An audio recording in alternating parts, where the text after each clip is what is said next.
할렐루야. 2월 5일 새생명 비전교회 예배에 오신 주일 예배에 오신 모든 분들 주님의 이름으로 축복하고 환영합니다. 우리 함께 기도로 시작하도록 하겠습니다. 아버지 하나님 감사드립니다. 특별히 오늘 이 예배 가운데 회복의 은혜가 있게 하여 주시옵소서. 우리의 기쁨이 회복되고 인간관계가 회복되고 우리의 아픈 상처들이 치유되고 회복되는 역사가 있도록 하나님 아버지 오늘 은혜 부어 주시옵소서. 오늘 말씀 들을 때 주님 주시는 그 세미한 음성에 귀를 기울이고 그 말씀을 온전히 깨닫는 은혜도 함께하여 주시옵소서. 이 모든 말씀 살아계시고 우리의 발걸음 가운데 함께하시는 예수 그리스도의 이름으로 기도드렸사옵니다. 아멘. 오늘 주일 예배 나오신 여러분들 한 분 한 분을 진심으로 축복하고 환영합니다. 저희 좌우를 바라보시면서 이렇게 인사했으면 좋겠습니다. 참 잘 오셨습니다. 여러분이랑 참 잘 오셨습니다. 네, 저희 그럼 다 같이 일어서서 박수 치면서 예쁘게 찬양드렸으면 좋겠습니다.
기뻐하는 것 주의 영이 함께하리.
이곳에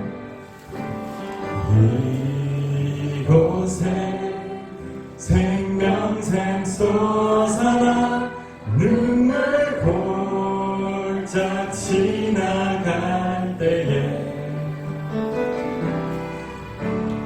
모자라 열매 맺히고 웃음소리 넘쳐나리다. 이곳에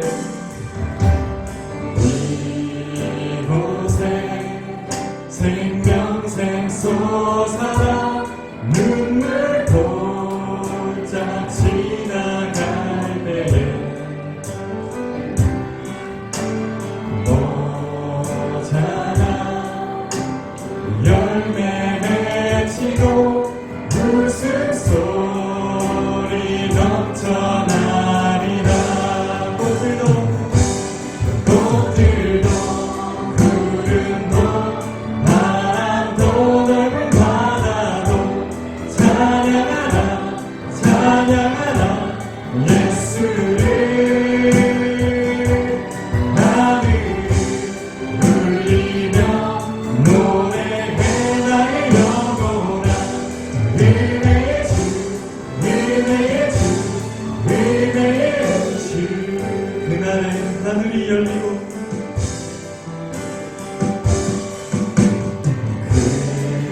그날에 하늘이 열리고 모든 이가 보게 되리라.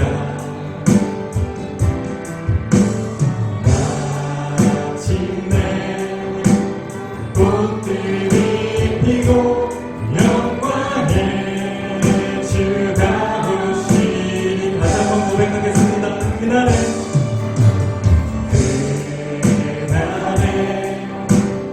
들이 열리고 모든 이가 보게 되리라.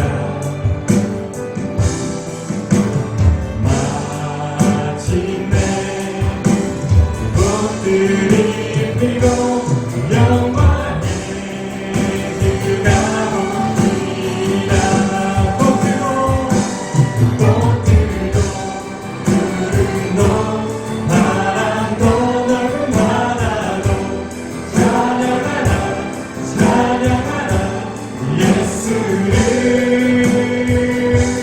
하늘을 울리며 노래해 나의 영혼아 은혜의 주 은혜의 주 은혜의 주.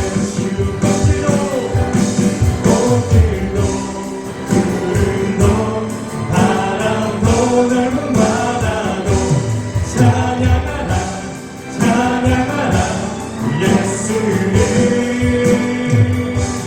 하늘을 울리며 노래해 나의 영혼아 은혜의 주 은혜의 주. 저희 목소리로 다시 한번 고백해보겠습니다. 꽃들도 구름도 바람도 넓은 바다도 찬양하라 찬양하라 예수를. 하늘을 울리며 노래해 나의 영혼아 은혜의 주 은혜의 주 은혜의 주. 아멘. 저희 다 같이 앉으셔서 계속해서 찬양 드렸으면 좋겠습니다.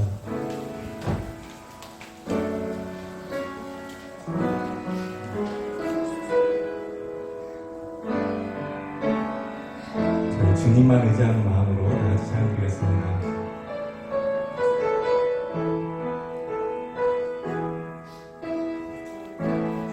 의지했던 모든 걸 떠내가고 억울한 마음은 커져가네. 부끄러움 없이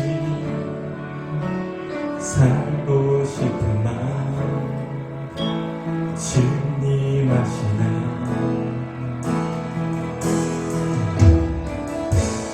모든 일을 손으로 이겨내고 죄의 유혹을 따르지 않네. 나를 구원하신 영원한 그 사랑, 그 신들의 날 붙드시네. 주어진 내 삶이 작게만 보여도 선하신 주 나를 이끄신 본의 중심을 보시는 주님만 따르네. 날 택하신 주만을 지혜 보이는 상황에 무너질지라도 예수 능력이 나를 붙드네. 보이지 않아도 주님만 따르네. 내 평생 주님을 노래하리라. 다시 한번 고백해 보겠습니다. 의지했던 것, 의지했던 모든 것 보내가고 억울한 마음은 터져가네. 부끄럼 없이 살고 싶은 마음 주님 아시네.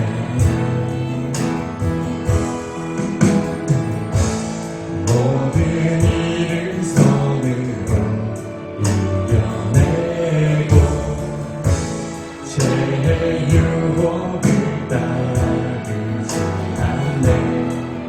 나를 구원하신 영원한 그 사랑, 그 신들의 날 붙드시네. 주어진 내 삶이 작게만 보여도 선하신 주 나를 이끄신 몸의 중심을 보시는 주님만 따르네. 날 택하신 주만을 지혜 보이는 상황에 무너질지라도 예수 능력이 나를 붙드네. 보이지 않아도 주님만 따르네. 내 평생 주님을 노래하리라. 주어진 내 삶이 작게만 보여도 선하신 주 나를 이끄신 몸의 중심을 보시는 주님만 따르네. 날 택하신 주만을 지혜 보이는 상황에 무너질지라도 예수 능력이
능력과 위엄의 왕 되신 주, 산과 바다 소리쳐 주의 이름을 높이 주의 간을 기뻐 노래하며 영원히 주님을 사랑하리라. 신실하신 주의 약속 나 바랐네.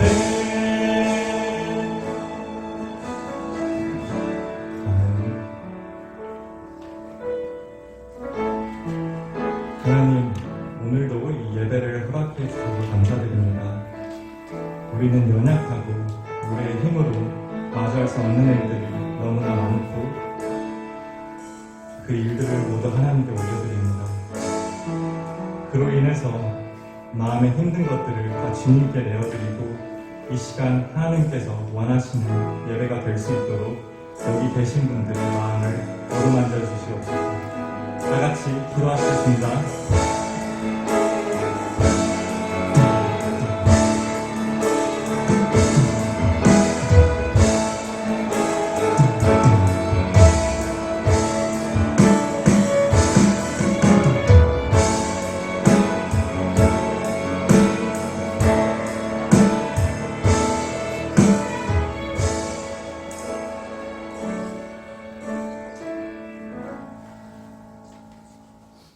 기도하시겠습니다. 우리의 소망이시고 기쁨 되시는 주 여호와 하나님을 찬양합니다. 아버지 하나님, 오늘도 우리를 예배의 자리로 불러 모아 주시고 주님을 찬양하고 예배드리게 하심을 감사드립니다. 이제 2월이 되었습니다. 정말 이로 한 달을 되돌아볼 때 우리의 나약함과 악함으로 하나님의 뜻을 온전히 따르지 못하고 세상의 욕망에 따라 우리의 의지대로 살았음을 이 시간 고백합니다.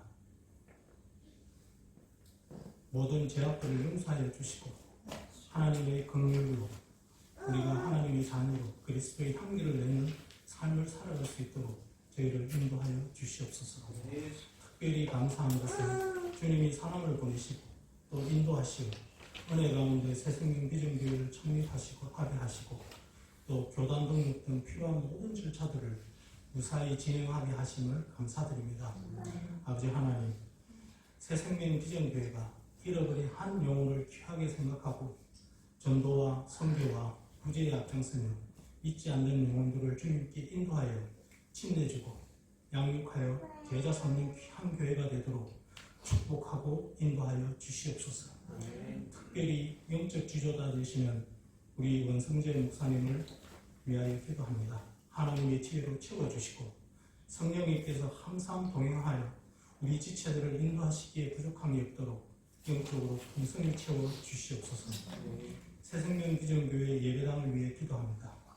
우리 성도들이 먼저 기도로서 하나님의 인도하심을 간구하고 하나님의 때에 준비한 장소로 우리가 입당하여 장소에 어려움 없이 주님께 예배드릴 수 있도록 축복하여 주시옵소서. 새생명 비전교회에 맡겨준 5개의 목장을 위해 기도합니다.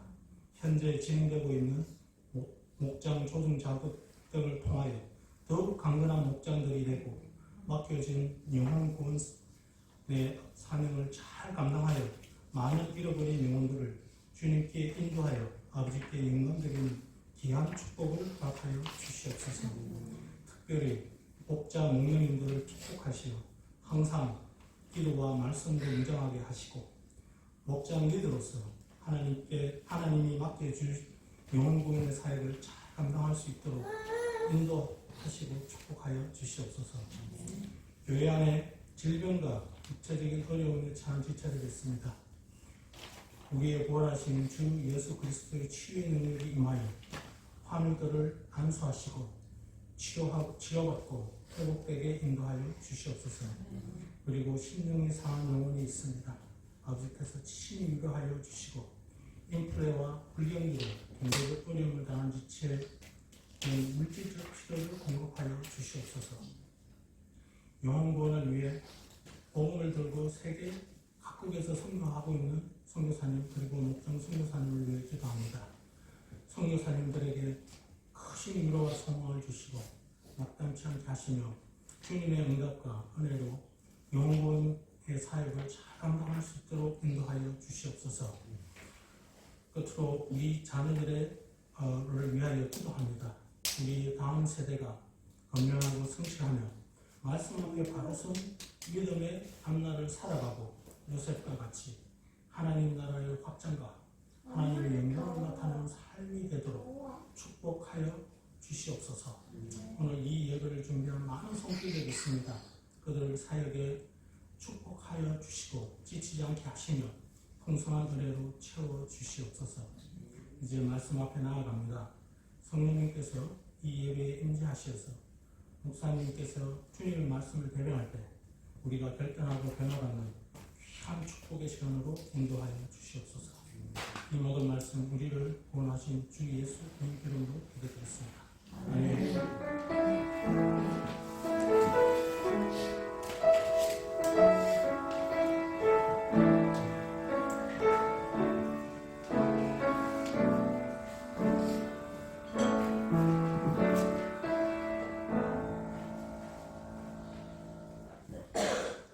우리 교회 소식 나누는 시간입니다. 오늘 주일 예배에 참석하신 모든 분들을 주님의 이름으로 축복하고 환영합니다. 이번 주부터 우리 각 목장이 새롭게 출발을 합니다. 각 목장은 우리 주보에 이렇게 알려드렸는데요. 중국 목장, 에콰도르 목장, 그리고 돌도바 목장, 흥복한 목장, 일본 목장입니다. 우리 목장인들의 이름을 각 선교지를 지향해서 짓게 되는데요. 우리 아직 그 선교지를 정하지 못한 두 목장은 목장 식구들끼리 선교지를 기도하면서 정했으면 좋겠습니다. 그리고 이번에 새롭게 목사가 목례가 되신 분이 있는데요. 우리 조현태 임원님이 박세경 자매님 일어나시며 우리 축복의 박수를 쳐들 들어봅니다.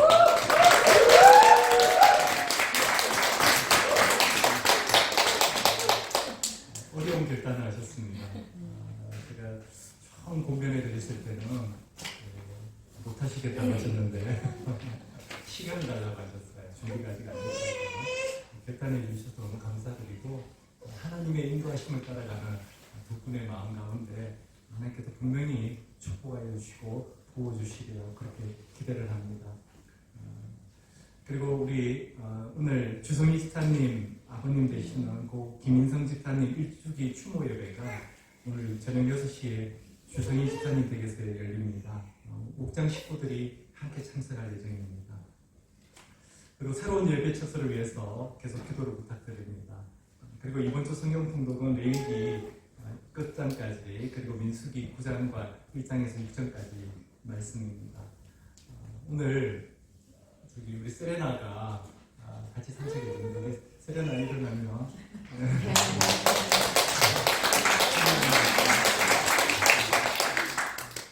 어제 우리 집에 왔는데요. 저희가 See you tomorrow 이렇게 했거든요. 네, 왔어요.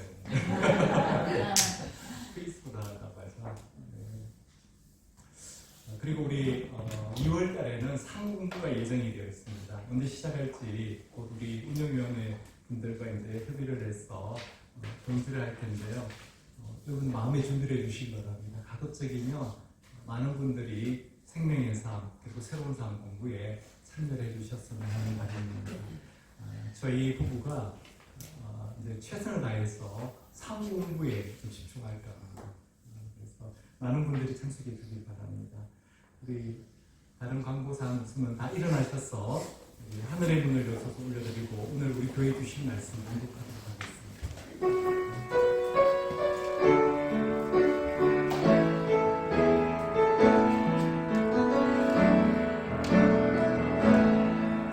하늘의 문을 여소서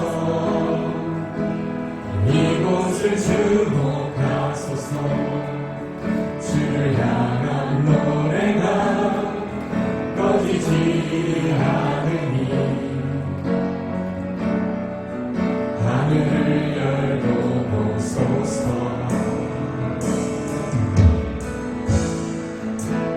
이곳에 임재하소서. 주님을 기다립니다. 기도의 향기가 하늘에 닿으니 주여 임재하여 주소서. 이곳에 오셔서 이곳에 앉으소서. 이곳에서 드리는 예배를 받으소서. 주님의 이름만이 주의 이름만 이곳에 있습니다. 이곳에 오셔서 이곳에 앉으소서. 이곳에서 드리는 예배를 받으소서.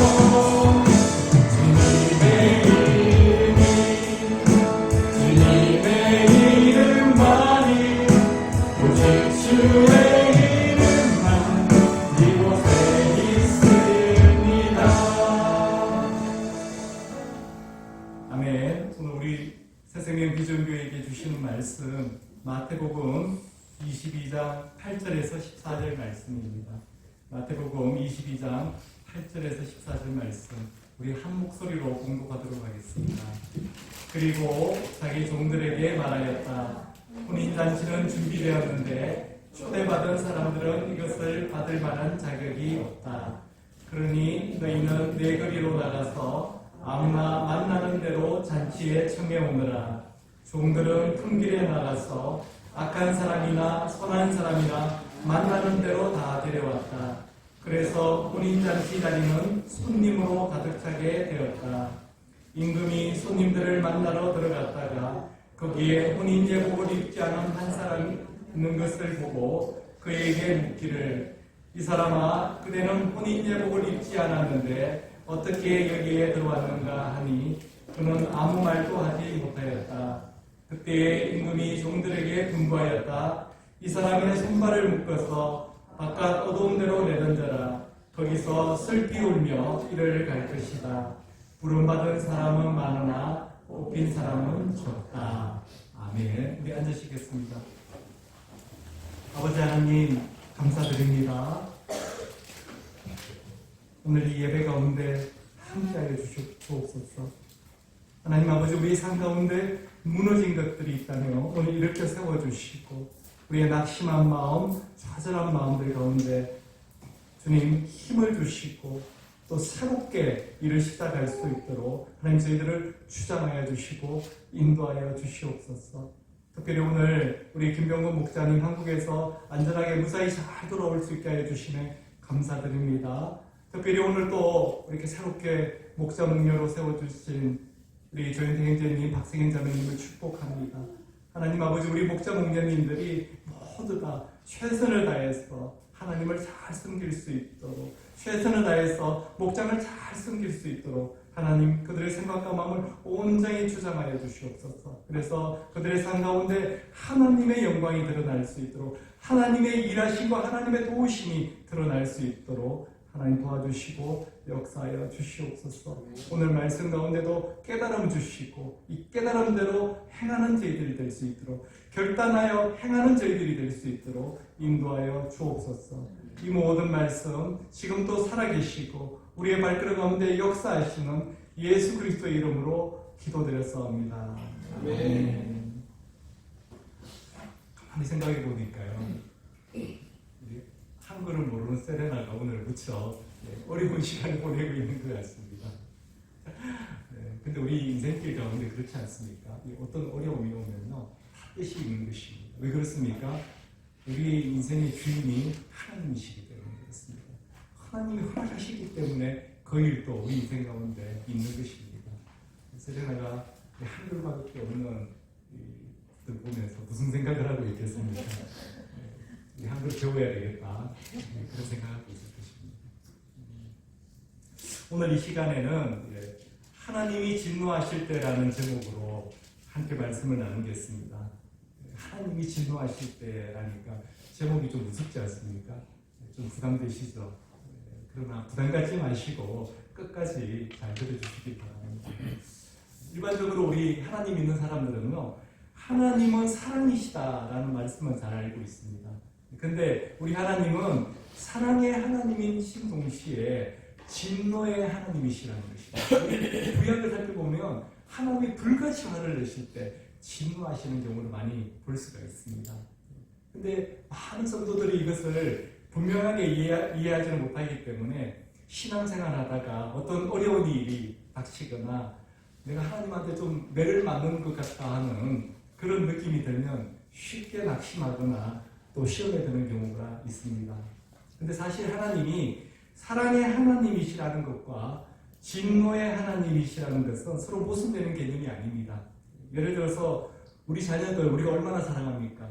근데 우리 자녀들이 무슨 잘못된 길로 간다거나 또 우리 자녀들을 또 억울한 일을 당하게 되면 우리가 분노하지 않습니까? 화를 내지 않습니까? 왜 그렇습니까? 여기 자녀들이 많이 있는데 사랑하기 때문에 분노가 일어나는 것입니다. 사랑하기 때문에. 마태복음 21장과 22장에 걸쳐있는 이 두 비유를 오늘 함께 나누고자 합니다. 오늘 본문은 우리가 22장 말씀만 읽었는데요. 21장 33절부터 우리 오늘 본문은 사실 시작이 되는 것입니다. 이 두 비유는요, 내용이 상당히 밀접하게 연관이 되어 있습니다. 오늘 본문의 배경은 예수님께서 십자가를 지실 날이 며칠 남지 않았습니다. 임박한 예수님 자신의 죽음을 앞두고 끝까지 회개하지 않는 이 유대인 지도자들, 바리새인과 서기관들, 이런 사람들에게 예수님이 계속 경고를 하시는 것입니다. 동시에 예수님께서는 이 일을 통해서요, 예수님 옆에서 말씀을 듣고 있는 제자들의 믿음을 더욱 굳건하게 세워주시고 계십니다. 오늘 우리는 이 두 비유를 통해서 무엇이 하나님을 진노하게 하는가 하는 것을 깨달을 수가 있다는 것입니다. 무엇이 하나님을 진노하게 만드는가? 하나님은 언제 진노하시는가? 그 첫 번째는 하나님은 하나님의 것을 인간이 탈취할 때 진노하신다는 것입니다. 하나님의 것을 우리 사람이 탈취할 때 하나님은 진노하십니다. 21장 33절부터 시작되는 이 비유는요, 우리가 포도원 소작농의 비유 이렇게 부릅니다. 포도원 주인이 있었습니다. 이 포도원 주인이요, 새로운 포도원을 만들고 그것을 소작농들에게 주었습니다. 그리고 소작농들이 농사를 잘 지을 수 있도록 환경을 만들어 주었습니다. 짐승들이 넘어오지 못하도록 울타리도 쳐주고요. 또 포도즙을 짜는 그 젖틀을 새로 만들어주고 또 망대도 세워주고 얼마든지 소작농들이 농사만 지으면요, 많은 수확을 거둘 수 있도록 그렇게 환경을 조성해 주었습니다. 그리고 이 포도원 주인은요, 먼 곳으로 떠났습니다. 예수님 당시에는 이렇게 그 땅에 살지 않는 땅 주인들, 부재지주라고 하죠. 땅 주인들이 많았다고 합니다. 그래서 시간이 지나서 이제 포도가 익어서 소출할 때가 되었습니다. 그러니까 이제 포도원 주인이요, 포도를 소출하기 위해서 그 포도 열매를 가지러 자기 종들을 이 소작농들에게 보냈습니다.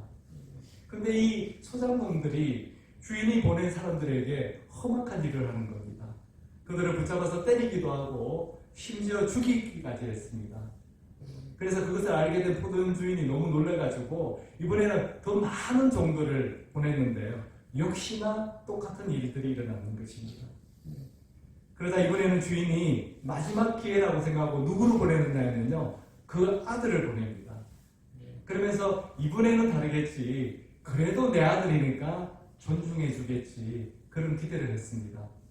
근데 이 농부들이, 이 소작농들이요, 이 아들을 보더니 마음이 더 악해진 것입니다. 왜 그렇습니까? 그 아들이 상속자니까요. 저 아들만 없으면 어떻게 됩니까? 이 포도는 내 것이 되니까, 우리 것이 되니까.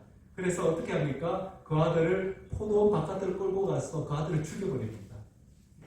이것이 이 포도원의 소작농의 비유의 이야기입니다. 사실 이런 비유가 가능했던 것은 그 당시에 이런 법이 있었습니다. 어떤 법이었냐면요, 포도 농사가 안 됩니다.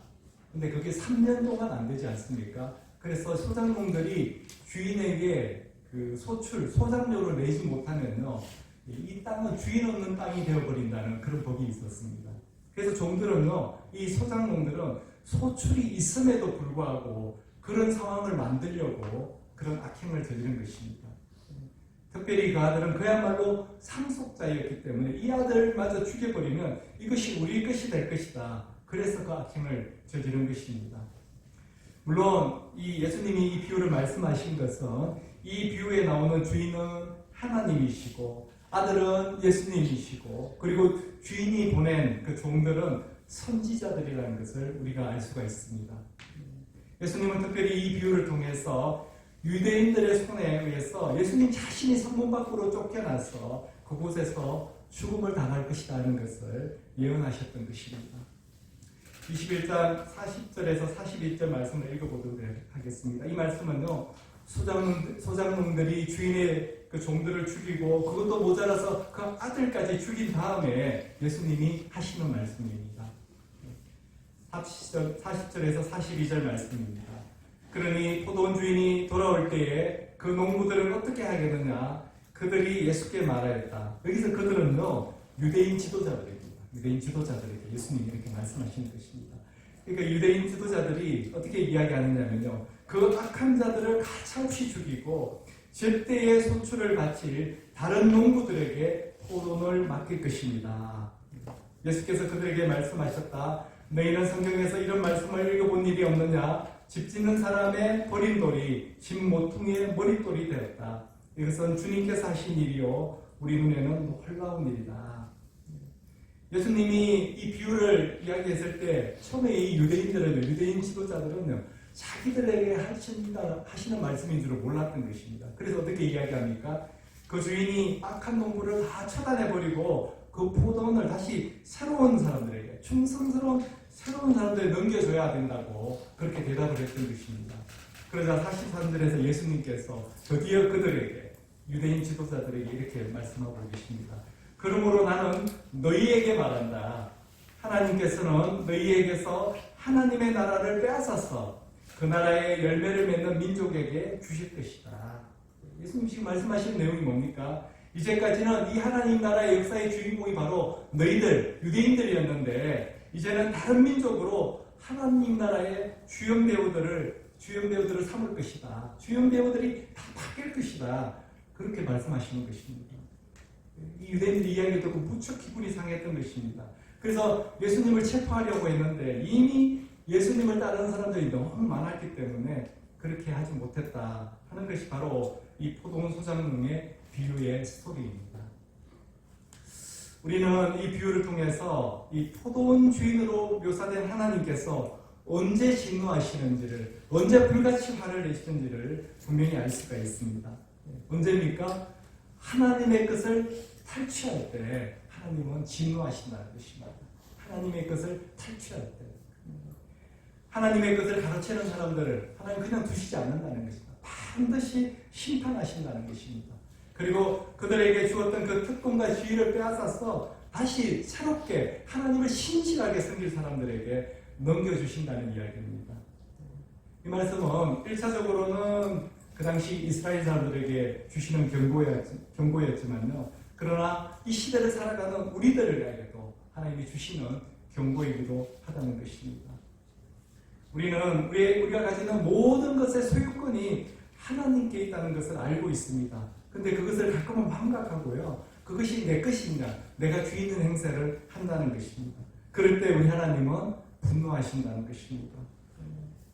우리가 이렇게 하나님의 것을 가로채지 않으려면요, 늘 우리의 모든 것이, 모든 소유권이 하나님에 있다는 것을, 그런 생각을 가져야 되는데, 이 하나님의 소유권을 인정하지 않는 것이 어디에도 나타나느냐 하면요, 염려와 걱정으로 나타납니다.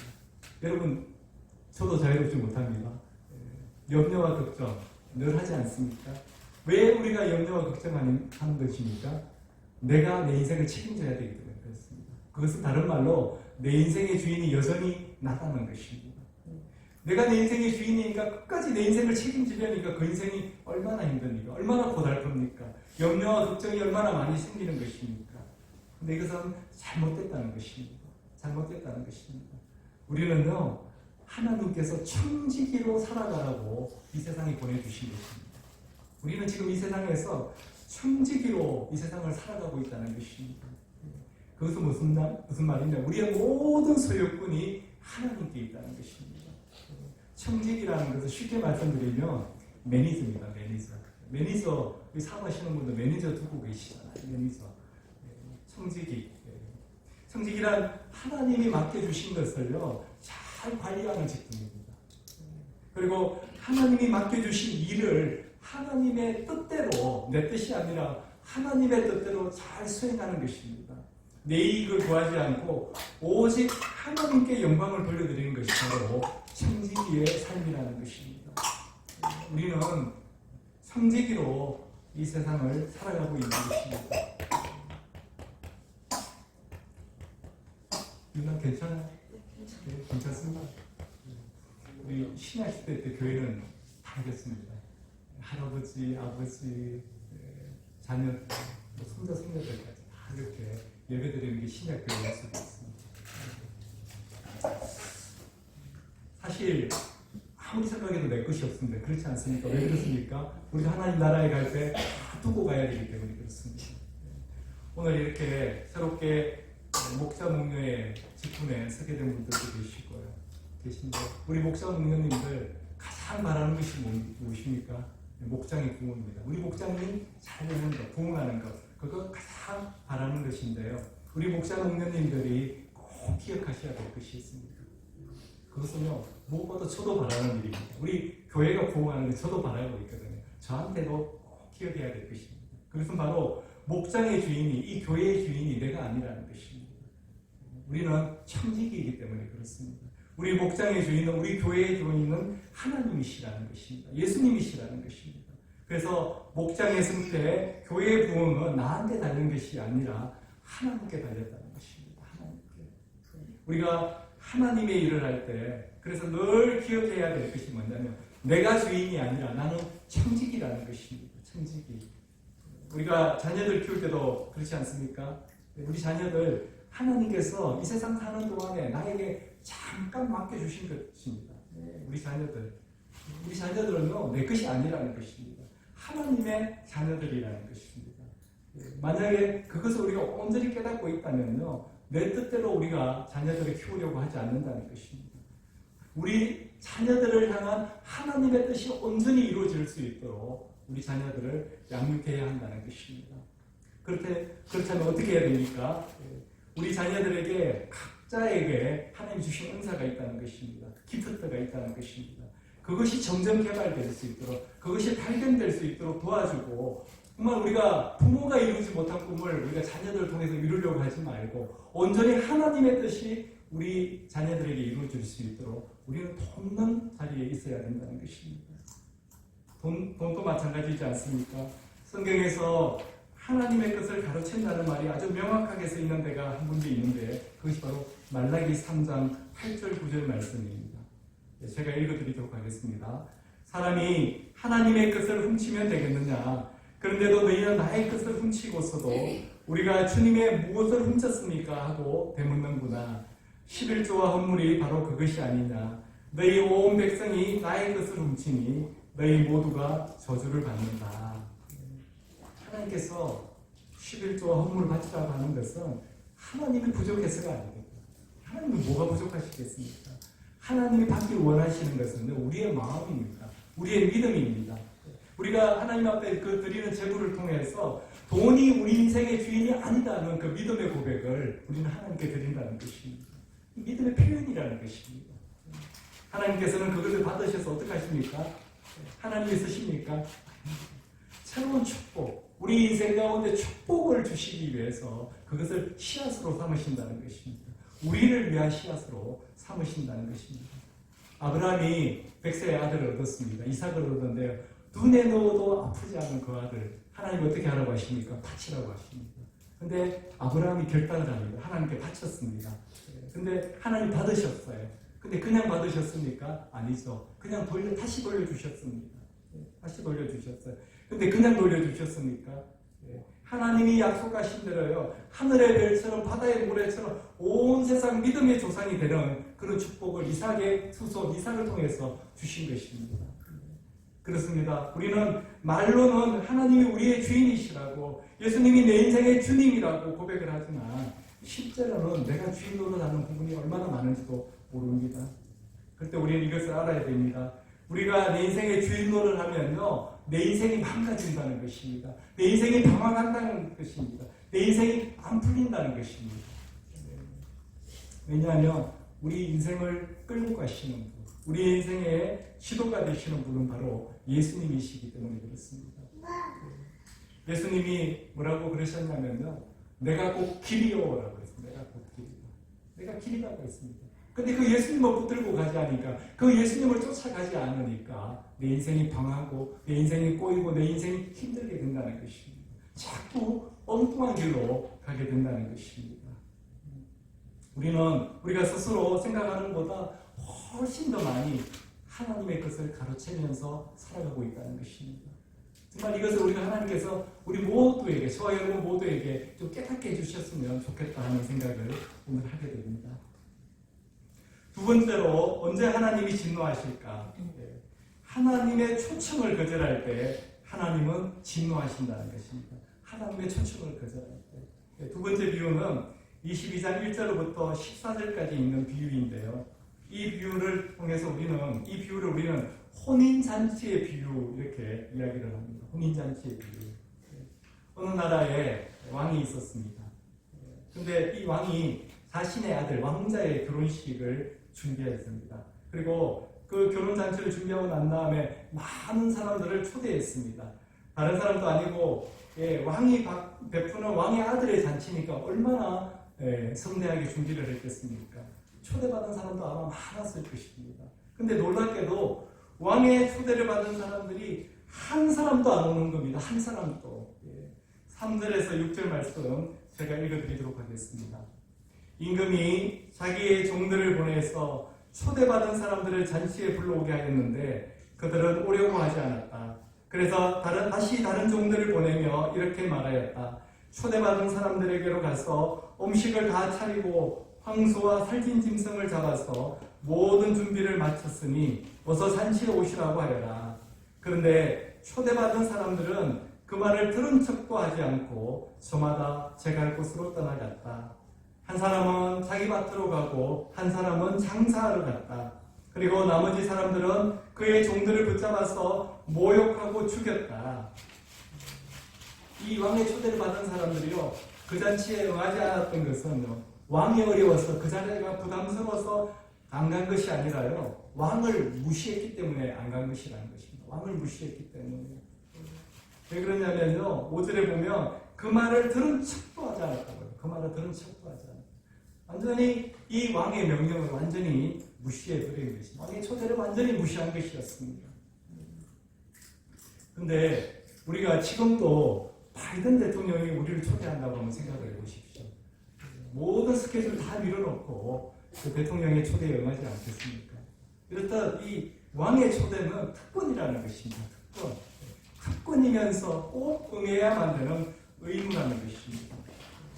그래서 이 왕의 초대를 무시했을 때 왕이 어떻게 하는가? 7절 말씀입니다. 임금은 노에서 자기 군대를 보내서 그 살인자들을 죽이고 그들의 도시를 불살라 버렸다. 좀 과하지 않습니까? 임금이.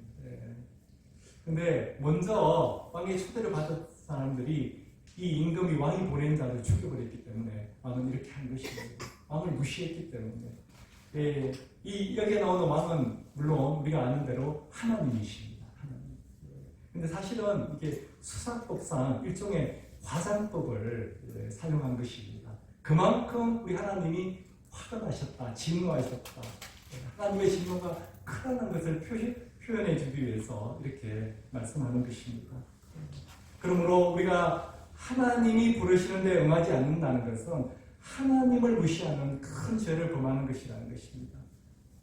여기에 초대에 응하지 않았던 사람들은요, 오늘 우리가 복음을 전할 때 반응하지 않는 그런 사람들이라고 생각을 할 수 있습니다.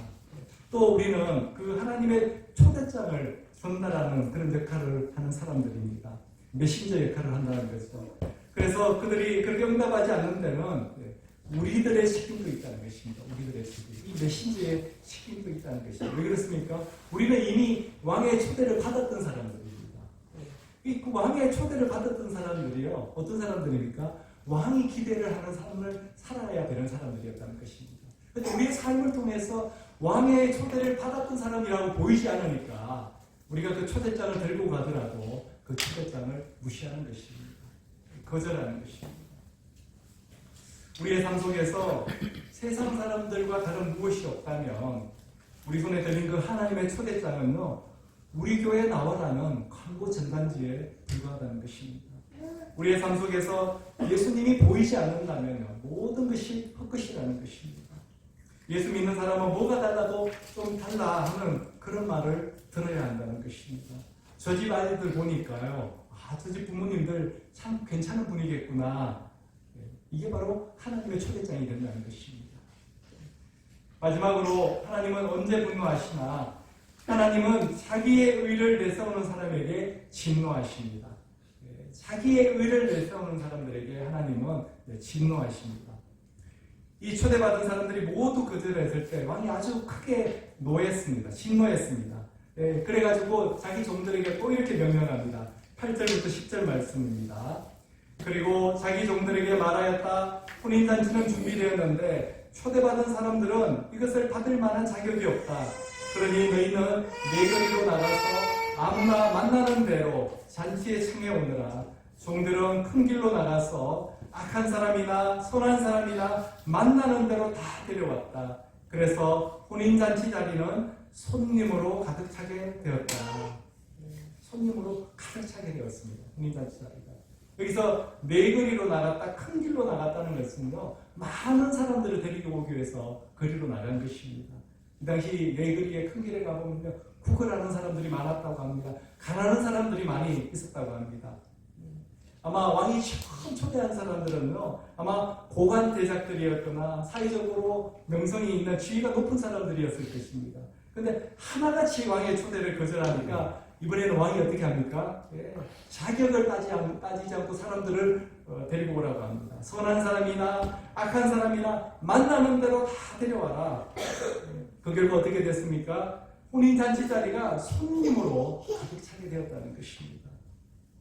근데 눈에 띄는 한 사람이 있습니다. 어떤 사람이 예복을 입지 않고 그 자리에 참석한 것입니다.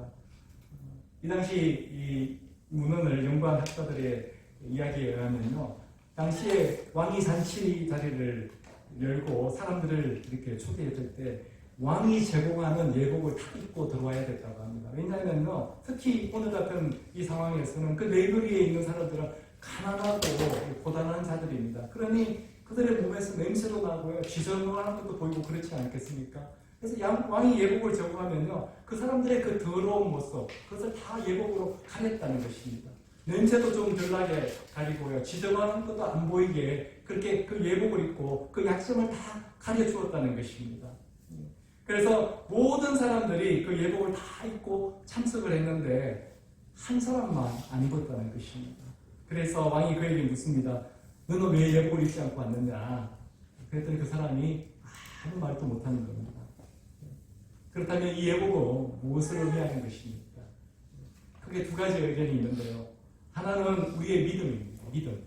우리가 구원받는 이 믿음입니다. 믿음. 우리의 구원은 어떻게 임하니까? 전적으로 하나님의 은혜로 임하는 것입니다. By grace through faith입니다. 그 은혜가 임하는 통로가 바로 믿음이라는 것입니다. 그렇게 보는 사람도 있고, 또 하나는 믿는 사람들에게서 나타나는 행실, 어떤 행실이라고 이렇게 이야기하는 분들이 계십니다. 근데 저는 믿음이라고 생각합니다. 믿음. 왜냐하면 예수님께서 이 비유를 말씀하실 때 누구에게 말씀하셨습니까? 유대인 지도자들에게 말씀하셨습니다. 그들은요, 율법을 아주 잘 지키는 사람들이었습니다. 그들의 행실은 그들을 보기에 아무 문제가 없는 것이었어요. 근데 무엇이 문제입니까? 예수 그리스도를 하나님의 아들로 믿지 않는 그 믿음이 문제였기 때문에 예수님은 이 말씀을 하시는 것입니다. 그래서 이 예복을 입는다는 것은 우리가 앞으로 하나님 앞에 서게 될 텐데요. 그때 나의 의가 아니라 하나님이 내게 베풀어 주신 그 하나님의 의를 입었을 때만 우리가 하나님 앞에 설 수 있다고 그렇게 말씀하시는 것입니다. 그래서 로마서 4장 3절에서 8절 말씀은 이렇게 이야기하고 있습니다. 성경이 무엇이라고 말합니까? 아브라함이 하나님을 믿으니 하나님께서 그를 의롭다고 여기셨다 하였습니다. 믿음으로 의롭게 된다는 것입니다. 우리의 행위로 의롭게 되는 것이 아니라 오로지 믿음으로 의롭게 된다는 것입니다.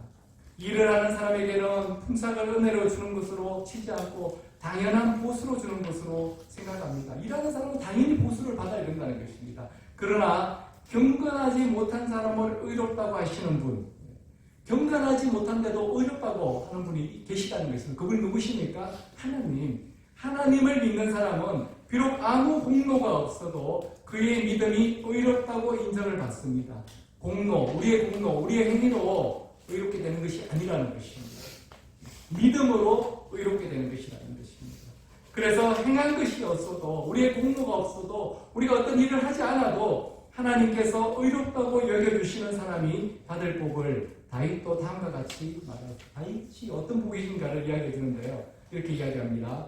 하나님께서 잘못을 용서해 주시고 죄를 덮어주신 사람은 복이 있다. 이 잘못을 용서해 주시고 우리를 구원해 주신 주권이 누구한테 있다는 것입니까?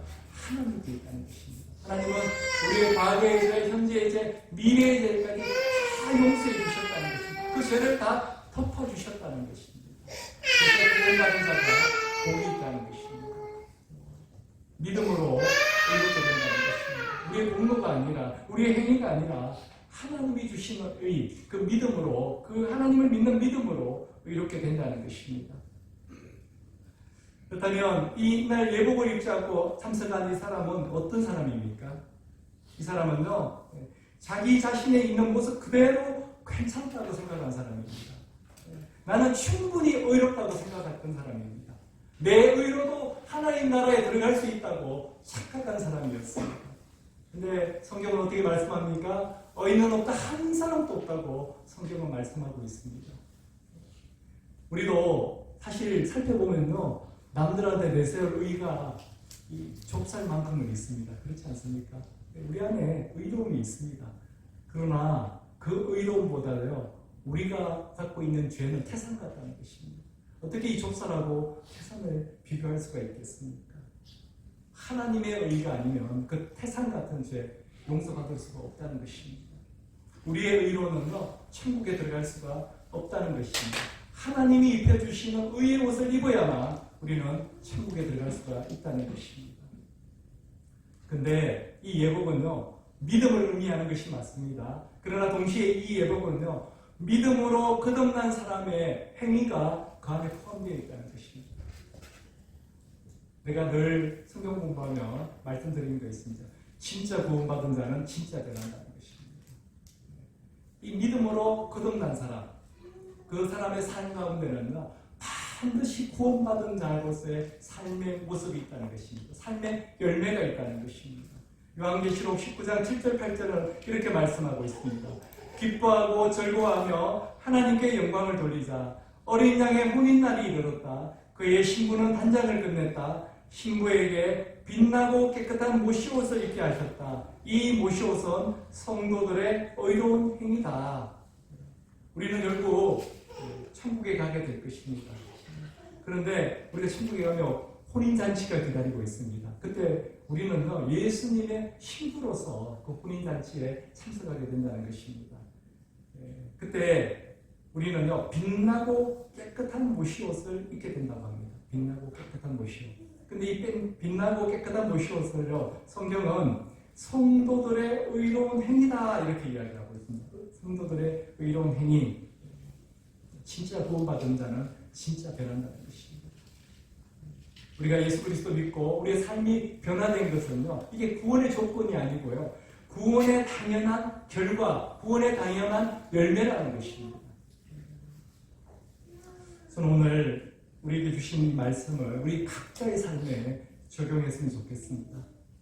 혹시 오늘 이 자리에 아직도 예수님을 인격적으로 영접하지 않은 분들이 계시다면요, 예수님께 마음을 열고 인격적으로 예수님을 영접하시길 바랍니다. 그 초청을 거절하지 않으시기를 바랍니다. 또 우리 하나님의 자녀된 우리, 이미 인격적으로 예수 그리스도를 영접하고 예수 그리스도를 닮아가려고 애를 쓰는 우리의 삶 속에 어쩌면 예수님의 것을, 하나님의 것을 탈취하는 삶을, 가르치는 삶을 살고 있는지도 모른다는 것입니다. 하나님께서 그것을 생각나게 해주셔서 만약에 그런 것이 있다면 오늘 이 시간 하나님께 회개하고 하나님께 돌려드리는 그 마음의 결단을 하시기를 바랍니다. 하나님이 어떨 때 언제 진노하실지를 우리가 오늘 알게 되었습니다. 우리는 하나님의 진노를 받지 않을 정도가 아니라 하나님을 기쁘게 해드리는 그런 삶을 살아야 된다는 것입니다. 우리 새생명 비전교회 모든 성도들이 하나님을 기쁘게 해드리는 삶을 살아가는 우리 모두가 되기를 주님의 이름으로 축원합니다. 우리 함께 기도하겠습니다. 아버지 하나님, 감사드립니다. 오늘 말씀을 통해서 하나님이 어떨 때 진노하시는지, 하나님이 어떨 때 마음 아파하시는지 깨닫게 되었습니다.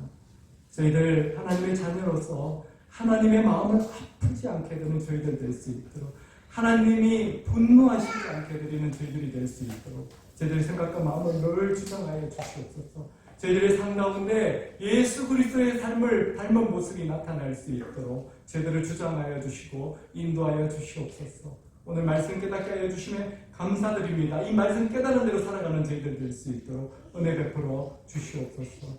이 모든 말씀은 지금도 살아서 역사하시는 예수 그리스도의 이름으로 기도드렸사옵니다.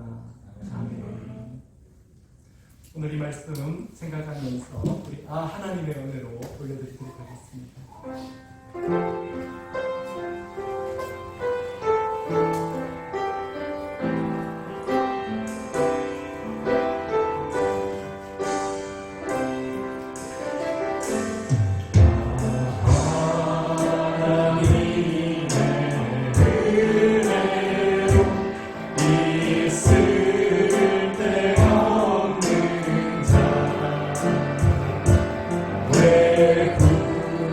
구속하여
아버지 하나님 감사드립니다.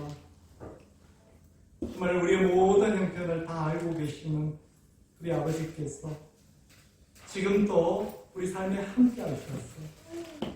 우리 삶의 그늘진 부분, 우리 삶의 아픈 부분, 우리 힘으로 해결하지 못한 모든 부분들 가운데 주님의 은혜가 임할 수 있도록, 주님의 도우심이 임할 수 있도록 함께해 주시며 감사드립니다.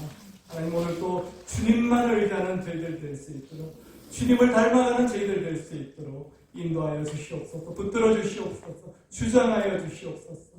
하나님 아버지, 이 자리에 아버지 하나님 정말 내 힘으로 어떻게 하지 못하는 모든 문제들 온전히 기도드리는 그 기도 가운데 함께하여 주시고 그 기도에 응답하여 주시옵소서.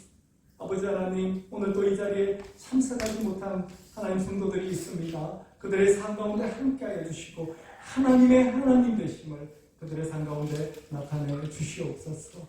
이 모든 말씀 살아계시고 역사하시는 예수 그리스도의 이름으로 기도드렸사옵니다. 감사합니다. 우리가 이렇게 집에서 예배드린 지가 벌써 수개월이 됐습니다. 정말 우리가 간절히 기도할 때 하나님께서는 가장 좋은 것으로 채워주시지 않습니까? 우리가 언놀물, 보통 상황과 다르다면요, 분명히 하나님께서 지금 무엇인가 일하고 계시다는 것입니다. 하나님께서 일하고 계십니다. 그 일하신 하나님의 도우심을 우리 모두가 참아야 되기를 주님의 이름으로 축원합니다. 우리 함께 일어나셔서 표웃음 올려드리고 축도를 예배 마치도록 하겠습니다.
하나님 감사드립니다.